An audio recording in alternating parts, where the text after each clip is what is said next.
સુરતી લોચો તો તમે ઘણીવાર બનાવ્યો પણ હશે અને ખાધો પણ હશે જ. પણ આજે એક નવી જ ફ્લેવરમાં, એટલે કે લીલા ચણાનો લોચો બનાવીશું. હા, બરાબર સાંભળ્યું છે તમે. એકદમ સરસ સ્વાદિષ્ટ અને પોચો પોચો બનશે. સિઝન હોય ને ત્યારે ખાસ આ રીતે જો તમે લીલા ચણાની વિવિધ વાનગીઓ બનાવીને પરિવારને કે મહેમાનને સર્વ કરો ને, તો કંઈક નવું અને અલગ પણ લાગે અને બધાને ભાવે પણ ખરું. તો વિડીયોને બિલકુલ સ્કીપ કર્યા વિના છેલ્લે સુધી જરૂરથી જોજો, તો તમારો લોચો પણ એટલો જ સરસ થશે. તો બનાવવાની શરૂઆત કરીશું.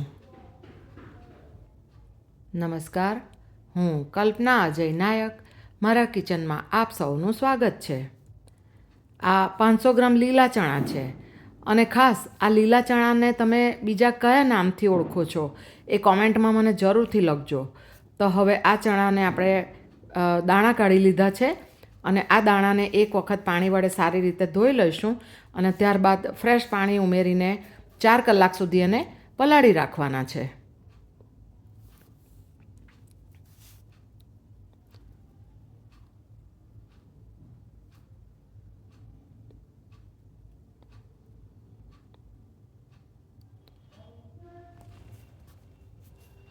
હવે આ સ્ટેજ પર 2 ટીસ્પૂન જેટલી અડદની દાળ લઈને પાણી વડે પહેલાં સારી રીતે ધોઈ લઈશું અને પલાળી રાખીશું. એને પણ 4 કલાક પલાળીશું. અને આ અડદની દાળ આપણે લોચામાં ઉમેરવાના છીએ કે જેનાથી લોચામાં પણ સોફ્ટનેસ આવશે.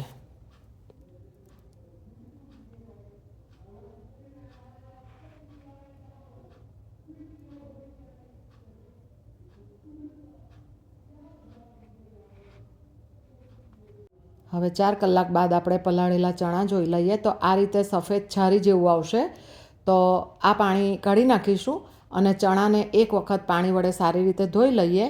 અને તે પહેલાં ક્રશ કરીએ એ પહેલાં આ અડધી વાટકી પૌવા છે, આ બટાકા પૌવામાં વાપરીએ ને એ જ પૌવા છે, એને પણ એક વખત પાણી વડે ધોઈ લઈએ અને પૌવા ડૂબે ને એટલું પાણી ઉમેરીને બાજુ પર રાખીશું.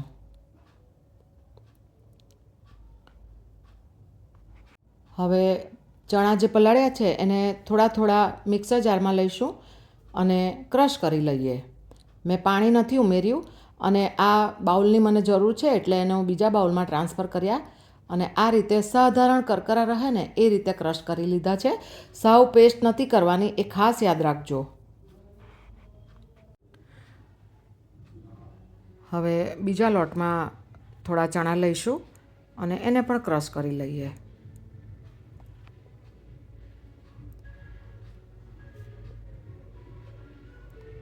હવે લાસ્ટમાં બાકીના ચણા પણ લઈ લઈએ અને એની અંદર આ પલાળેલી જે દાળ છે અડદની, એનું પાણી નિતારી લઈશું અને દાળ ઉમેરી દઈએ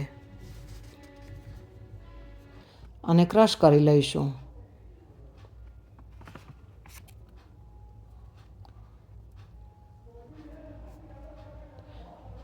હવે આપણે જે પૌવાને પાણીમાં પલાળી રાખ્યા હતા તે સરસ ફૂલી ગયા છે, તો એને પણ મિક્સર જારમાં લીધા અને ત્યારબાદ 3 ટીસ્પૂન જેટલું દહીં લઈશું.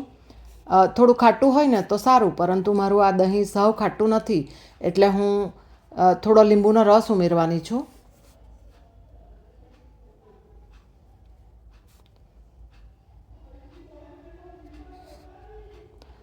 આને પણ ક્રશ કરી લઈએ અને નીચે પીસેલા ચણાનો થોડો હિસ્સો હતો એટલે આ રીતે કલર થોડો આછો ગ્રીન આવ્યો છે. હવે આ આપણું લોચાનું ગ્રીન મિશ્રણ સરસ રેડી થઈ ગયું છે. તો એની અંદર બીજા ઇન્ગ્રેડિયન્ટ ઉમેરીશું.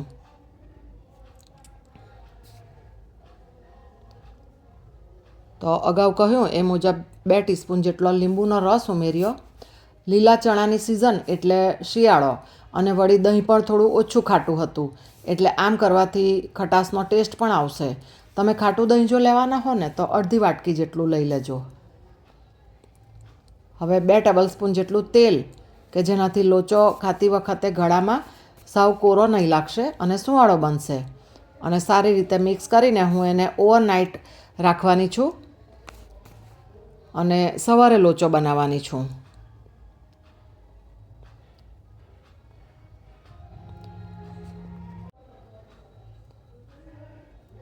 હવે બીજા દિવસે સવારે જુઓ લોચાના બેટરમાં સરસ આ જાળી પડીને આથો આવી ગયો છે.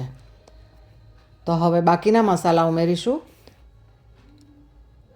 તો તમને જે તીખાશ જે રીતે પસંદ હોય ને એ મુજબ લીલા મરચાં અને આદુની પેસ્ટ ઉમેરવાની છે. 1/4 ટીસ્પૂન હિંગ, હળદર એકદમ ઓછી એટલે કે 1/4 ટીસ્પૂન જેટલી જ, અને સ્વાદ મુજબ મીઠું ઉમેરીને સારી રીતે મિક્સ કરીશું. આપણે પીસતી વખતે પાણીની જરૂર નથી પડી. તમને જો જરૂર લાગે તો એકાદ ચમચી ઉમેરતા જવાનું, અને લાસ્ટમાં જે પાણી ઉમેરવાનું છે તો એ ચણા ક્રશ કરતી વખતે જો તમે એક ચમચી ઉમેર્યું હોય તો તે કાઉન્ટ કરવાનું, અને લાસ્ટમાં પાણી એ રીતે ઉમેરવાનું કે જેથી લોચાનું મિશ્રણ વધારે પડતું નરમ ના થઈ જાય. તો હવે આપણે પાણી ઉમેરીશું. આ મેઝરમેન્ટનું 1/3 કપ વાળું કપ છે, અને એ ભરીને પાણી લીધું છે, એટલે કે 1/3 કપ એટલે કે અડધા કપ કરતાં ઓછું છે. અને લોચાનું મિશ્રણ સાધારણ નરમ જ હોય છે, તો જરૂર પ્રમાણે પાણી ઉમેરતા જઈએ. મેં 1/3 કપ પાણી ઉમેરી દીધું છે, અને આ રીતનું મિશ્રણ રેડી કર્યું છે. અને આ સ્ટેજ પર 2 કામ અગત્યના છે, એ પહેલાં કરી લેવાના. એક તો એ કે ગેસ પર ઢોકળિયું ગરમ કરવા મૂકી દેવું અંદર પાણી ઉમેરીને, અને જે પ્લેટમાં લોચો બનાવવાના હોય ને એ પ્લેટ કે થાળી એને તેલથી ગ્રીસ કરી લેવાની. અને આટલા મિશ્રણમાંથી હું 2 થાળી મૂકીશ, એટલે આ મિશ્રણને હું અડધું એક બાઉલમાં અલગ કરી લઉં છું. અને ઈનોનું જે રેડીમેડ નાનું પાઉચ આવે છે ને એ 1 પાઉચ ઉમેર્યું છે, અને ઉપર 1 ટીસ્પૂન જેટલું પાણી ઉમેરીએ કે જેથી ઈનો એક્ટિવેટ થઈ જાય. હવે અગાઉથી ગરમ કરવા મૂકેલ ઢોકળિયામાં થાળી પણ મૂકી દીધી છે. એમાં આ લોચાનું બેટર લઈશું.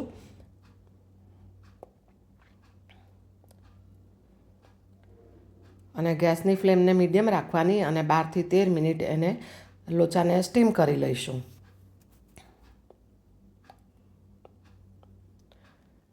હવે જોઈ લઈએ તો જુઓ આપણો લીલા ચણાનો લોચો સરસ રેડી થઈ ગયો છે. તો ગરમ ગરમ લોચાનું સર્વિંગ કરીએ.